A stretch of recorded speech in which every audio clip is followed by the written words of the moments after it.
Hello guys, welcome to my channel Deepa education जे।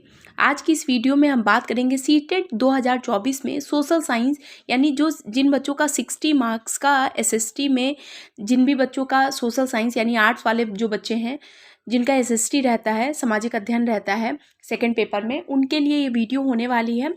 और specially जैसा कि आपको पता लग गया कि ये वीडियो उन बच्चों के लिए स्पेशली है जिनका सिलेक्शन, मतलब जो 90 अगर जनरल में है तो आपको पता है जिन बच्चों का 87 या 88 मार्क्स होता है या कभी कभी 89 मार्क्स होता है और वो एक नंबर से सीटेट को क्वालिफाई नहीं कर पाते हैं, या बहुत से स्टूडेंट हैं जो अदर कैटेगरी में हैं और जो 82 मार्क्स पे आके, या 81 मार्क्स, जिनको 82 मार्क्स चाहिए होता है और वो 81 मार्क्स पे आके रुक जाते हैं, 80 पर आकर रुक जाते हैं। तो जिन भी बच्चों का 1 या 2 नंबर से पास नहीं हो पाते हैं, जो पासिंग मार्क्स को अचीव करने में 1-2 नंबर से पीछे रह जाते हैं, उनके लिए वीडियो बहुत ज़्यादा इंपॉर्टेंट होने वाली है। सेशन को लास्ट तक देखिए। सेशन पसंद आए तो प्लीज़ चैनल को लाइक कीजिए, सब्सक्राइब कीजिए, शेयर कीजिए। Let's start. सेशन को स्टार्ट करने से पहले सबसे पहला पॉइंट जो बहुत ज़्यादा इंपॉर्टेंट है वो ये है कि अगर आपको सीटेट बहुत अच्छे नंबर लाने हैं, आपको पता है कि जनरल में आपको 90 मार्क्स लाने होंगे और अगर आप अदर कैटेगरी में हैं तो आपको 82 मार्क्स लाने होंगे, और स्पेशली आप इस नंबर को अचीव करिए चाहे आप किसी भी कैटेगरी में हो, क्योंकि आपको पता है कि बिहार की तरफ से पिछले 1 साल में कई बार वैकेंसीज निकल चुकी हैं, तो उसमें अदर स्टेट में गर्ल्स हो या बॉयज़ हो, मेल फीमेल के लिए उन्होंने 90 मार्क्स को क्राइटेरिया बनाया हुआ है। तो अगर आप सीटेट में 90 प्लस करते हैं तो आप पूरी तरीके से सिक्योर होते हैं। आप अदर एग्जाम, आपको पता है कि ये एलिजिबिलिटी टेस्ट है, तो आप आगे के कोई भी परीक्षा में बैठने के लिए, अपीयर होने के लिए आप इस क्राइटेरिया को पार कर लीजिए। ठीक, तो सबसे पहला क्वेश्चन स्टार्ट करते हैं।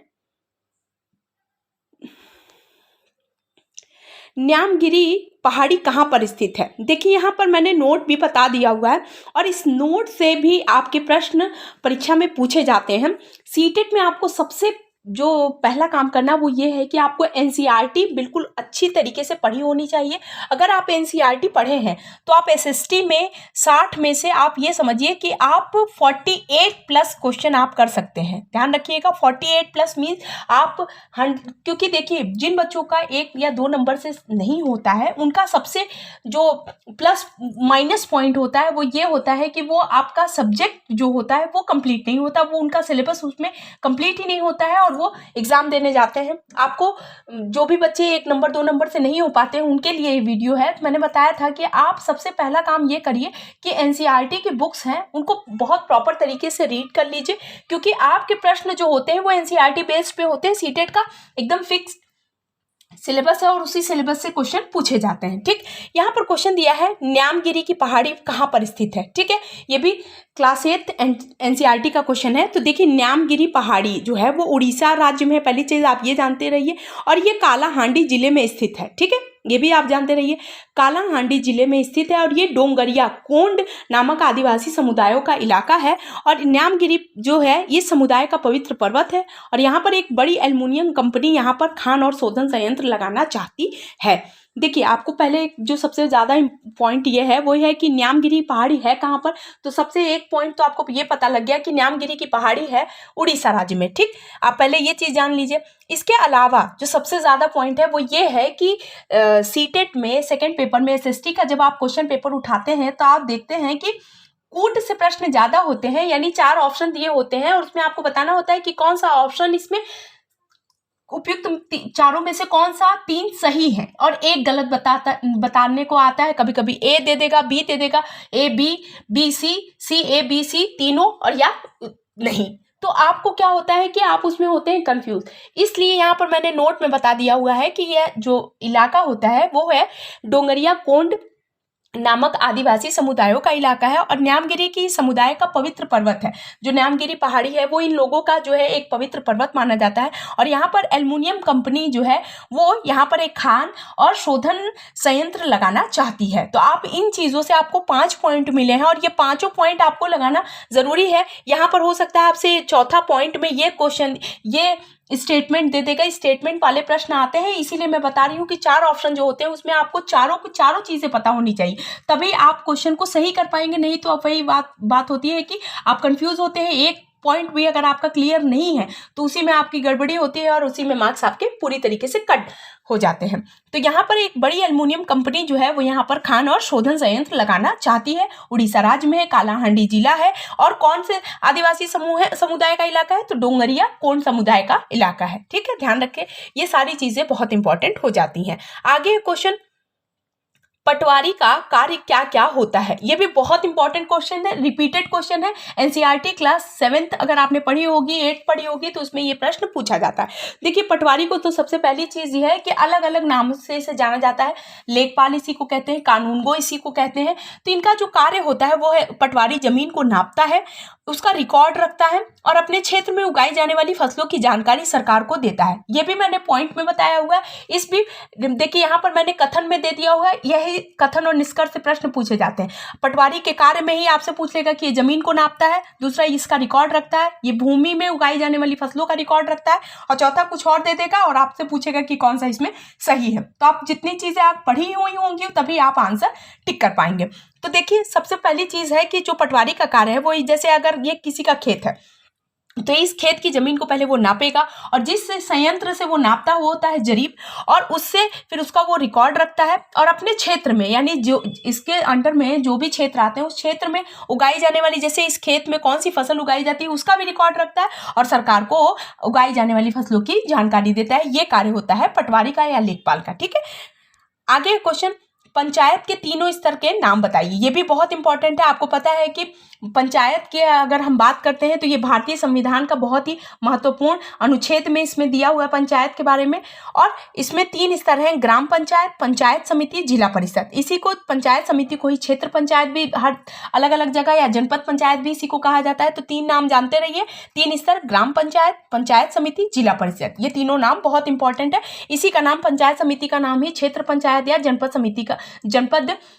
समिति के नाम से जाना जाता है। ध्यान रखिएगा। आपको पता है कि बलवंत राय मेहता की समिति पढ़ते हैं जिन्होंने 3 स्तरीय बताई थी, पंचायत के 3 स्तर बताए थे, और उन्होंने बताया था कि ग्राम के स्तर पर ग्राम लेवल पे एक होनी चाहिए, एक प्रखंड लेवल पर होनी चाहिए, और तीसरी जो होती है वो जिला लेवल पर होनी चाहिए। तो इसी आधार पर बताया गया कि ग्राम पंचायत, पंचायत समिति, जिला परिषद के आधार पर ये जो होती हैं ये पंचायत के 3 स्तर होते हैं। ठीक, आगे क्वेश्चन, जायद की फसल होती है, तो जायद की कौन सी फसल है, तो गन्ना स्पेशली अगर हम बात करते हैं तो ये जायद की फसल होती है। और आपको पता है कि भारत में 3 प्रकार की फसलें जो होती हैं वो मुख्य रूप से उगाई जाती हैं, रबी की, खरीफ की और जायद की फसल। और जो इसके अलावा जो नगदी फसल होती है, नगदी फसल इन द सेंस ये होता है कि ऐसी फसलें जिनको उगा करके लोग क्या कर सकते हैं, व्यापार कर सकते हैं, नगद कमा सकते हैं, इसलिए उनको नगदी फसल कहा जाता है। यानी तुरंत का तुरंत उसे बोया और कुछ समय बाद उसे काट लिया और उसके माध्यम से अच्छी नगद पैसे कमाए जा सकते हैं, इसलिए उसे नगदी फसल कहा जाता है। ठीक है, अधीनस्थ अदालत को कई अलग अलग नामों से संबोधित किया जाता है, यहाँ पर मैंने सबका नाम बताना है। तो देखिए, ट्रायल कोर्ट इसी को कहते हैं, जिला न्यायालय कहते हैं, सत्र न्यायाधीश कहते हैं, प्रधान न्यायिक मजिस्ट्रेट कहते हैं, मेट्रोपॉलिटन मजिस्ट्रेट कहते हैं, सिविल जज न्यायालय आदि नामों से बुलाया जाता है। ये भी एनसीईआरटी में दिया हुआ क्वेश्चन है, आपके परीक्षा में पूछा जा सकता है, इसलिए इन नामों को आप जानते रहिए। तो आपको पता है कि जब हम अदालत के बारे में पढ़ते हैं तो आपको पता है कि भारतीय न्यायालय के बारे में जब हम पढ़ते हैं तो आपको पता है कि हर जगह पर क्या होता है, हाई कोर्ट होता है, सुप्रीम कोर्ट एक होता है, सुप्रीम कोर्ट। और चूंकि हर स्टेट में हाई कोर्ट जो है अलग अलग क्षेत्र के, कोई एक राज्य 2 से 3 क्षेत्र के को भी अपने अंदर क्या करता है, कवर करता है। तो इस आधार पर हर जिले में जिला लेवल पर भी क्या होती है, अदालतें होती हैं। यानी और कभी कभी आपने देखा होगा कि फौजदारी न्यायालय होता है, मुकदमों की जानकारी दी जाती है, दीवानी न्यायालय में होती है। तो ये जो होते हैं, ये जैसे मारपीट, हत्या, ये सब का मुकदमा है। जैसे आपकी जमीन पर किसी ने कब्जा कर लिया या कोई गैर इरादतन जो है वो कब्जा कर लिया, उसका मतलब वो कुछ दूसरा इंटेंशन था, उसका सरकार का कुछ ऐसा कार्य करना था कि उसने आपकी जमीन को क्या कर लिया, तो आप डायरेक्ट कहाँ, सुप्रीम कोर्ट या ऐसी, या कोई आपके घर आता है और आपके घर में आके आपको धमकी दे जाता है, तो इसके लिए आप डायरेक्ट बिल्कुल सुप्रीम कोर्ट नहीं जाएंगे, बल्कि क्या करेंगे, आप अपने जिला न्यायालय में भी जाएंगे। तो यानी पहले हम निचली अदालत में जाते हैं, अगर निचली अदालतों के फैसले से हम सहमत नहीं होते हैं तब हम ऊपरी अदालत में जाते हैं, सर्वोच्च न्यायालय में जाते हैं। तो इन चीज़ों को ध्यान रखते रहिएगा।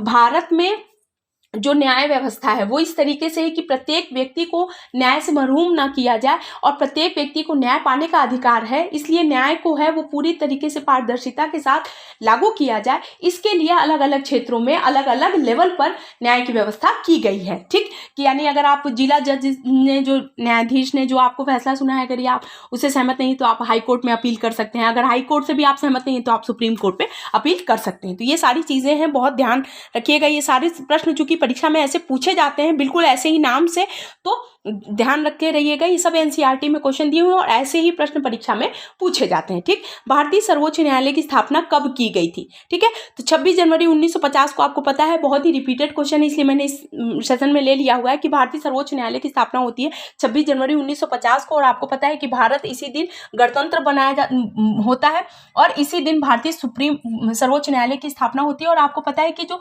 भारत में जो न्याय व्यवस्था है वो पूरी तरीके से संसद के अधीन कार्य, देखिए न्याय ही एक ऐसा पक्ष है, पक्ष की बात करें कि तो आपको पता है कि यदि सुप्रीम कोर्ट का न्यायाधीश है तो उसे भी अगर उस पर भी महाभियोग लगा है और उसे महाभियोग के पद से अगर महाभियोग लगाकर उसे अपने पद से हटा, तो न्यायालय इसमें बहुत ही महत्वपूर्ण भूमिका निभाता है।